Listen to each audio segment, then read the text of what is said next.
Hey everybody, it's Leo here, and I'm going to show you how I make Domoda. I came across this from a friend of mine who lived in Gambia and sent me this recipe for Domoda. But before I ever made it, they made it for me and it was absolutely amazing. So I had to make it for myself. The first thing that I'm doing is frying some skinless chicken legs. They need to be skinless because I'm going to be taking all of the meat off of the bone.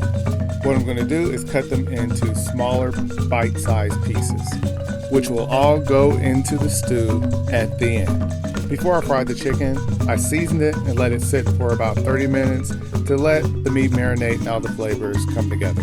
It tastes much better that way in the end. So now I've got some beef stew and I'm going to add it to a pot of simmering water.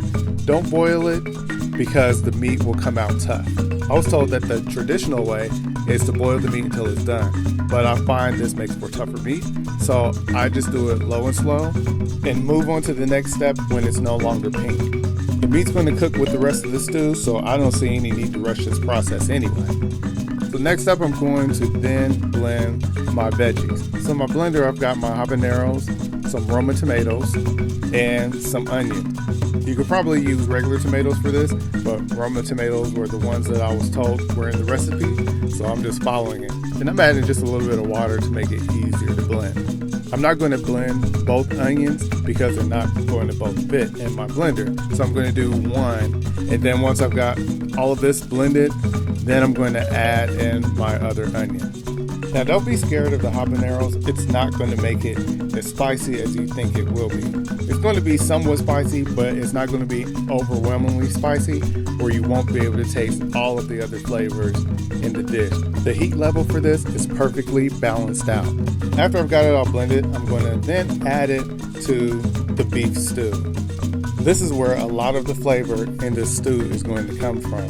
So I'm going to add a couple of habaneros to it. It's not going to make it extra spicy. They're going to come out later. Now I'm going to add some natural peanut butter, which is going to be different than the other peanut butter you're used to. The oil is separate, which is going to be important for this dish.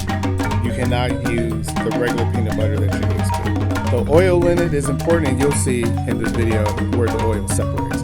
Now I'm seasoning it with some garlic powder and salt because it needs some extra seasoning. I'm going to add some Maggi seasoning to it, which has a flavor that's similar to soy, but it's not soy sauce. They're different. Then I'm going to add in some tomato paste. I know we've got some tomatoes in there, but we're also going to add in this tomato paste. And after I got everything in here, I'm going to mix it all together.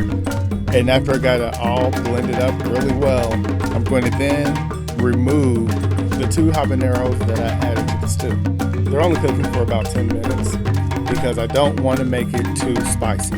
Now you can see where the oil and that peanut butter has separated. If you're using peanut butter with partially hydrogenated oils, you would not be able to get that from it. Besides, the more natural, the better.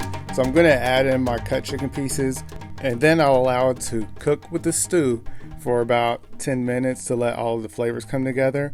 Then I'm going to serve it over some rice, or you can serve it with fufu.